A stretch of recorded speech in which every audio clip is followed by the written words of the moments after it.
For pretty much all of human history, our world was completely dictated by the sun. When it was up, we were up. When it went down, so did we. But then we learned to capture light, to control it, and eventually, to paint with it.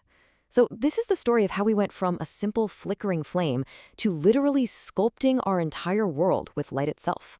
It really all boils down to this one single powerful question.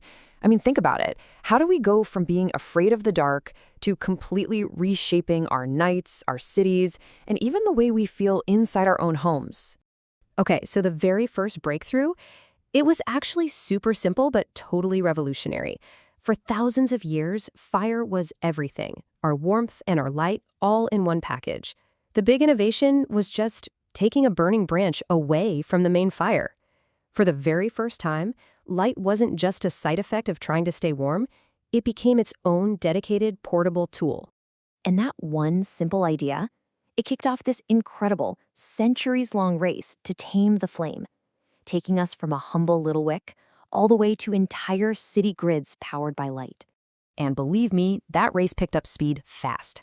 In the 18th century, Francois Argand's lamp was a massive leap forward in just how bright we could make a flame. Around the same time, we came up with photometrics, the actual science of measuring light. Then gas lighting enters the scene. At first, it's just a few pilot projects, but by the 19th century, we have central gas supplies, meaning whole towns could suddenly be lit up, which just fundamentally changed urban life forever. What I find so fascinating here is the sheer mechanical complexity of these things. These weren't just some wick floating in oil. No, they were precisely engineered little machines, all designed to squeeze every last drop of efficiency out of a flame. It's a whole different world from just, flipping a switch. Now, gaslight was brilliant, for sure, but the next revolution was right around the corner. And this one was going to be powered by a completely new and mysterious force: electricity. And this is it, the game changer. While there were some early arc lamps kicking around, it was the incandescent bulb, that simple idea of a heated filament inside a glass bubble that changed absolutely everything. Why? Well, it was safer, it was cleaner, and it was way easier to use than gas. It brought powerful, controllable light right into our homes. So, of course, with this brand new tech, a whole new way of thinking came along with it. For the first time in history, we could actually produce light as bright as daylight, whenever we wanted, indoors or out. The goal became purely quantitative, just more light, more brightness, all the time. But here's the thing, this whole brute force approach, it came with some serious problems. It created these harsh, really uncomfortable shadows and just overwhelming glare. The focus was always on uniform light, which often just meant the spaces felt, flat, totally uninspired. Turns out, more wasn't always better.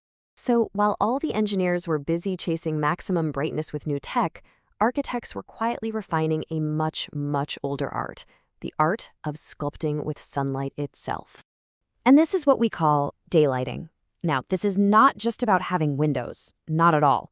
It's the intentional, almost scientific placement of openings and reflective surfaces to bounce, to diffuse, and to channel natural sunlight deep inside a building.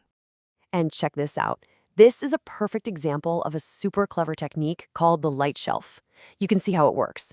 The shelf on the outside blocks that harsh, direct sun, while the part on the inside bounces that softer, indirect light up onto the ceiling and way back into the room.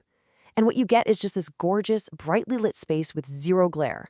It's genius. Here's another amazing trick. It's a light tube, sometimes called a solar tube.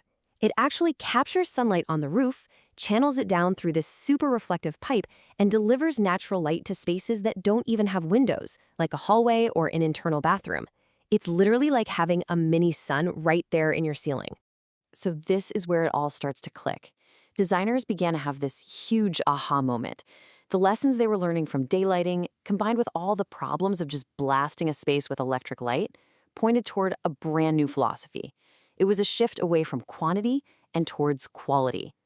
We basically moved away from that old idea of just bathing everything in one uniform brightness. The new idea, the new philosophy, was all about quality and differentiation, about understanding that different kinds of light can and really should have very specific jobs to do within a single space. And if there's one person you need to know who really championed this new way of thinking, it's an American lighting designer named Richard Kelly.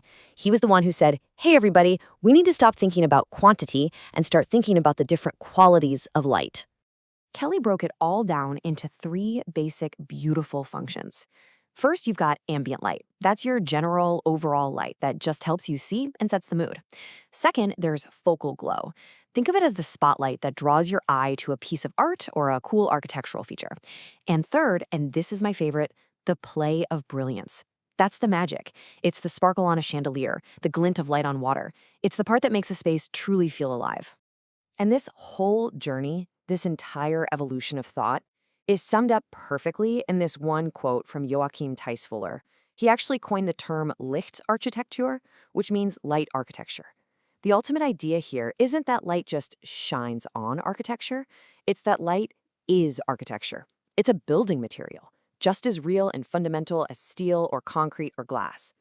And that brings us to this one final, really thrilling thought. We've learned to capture light, to tame it, to measure it, and finally, to sculpt with it. So if light truly is a building material, you just have to wonder, what incredible things are we going to build with it next?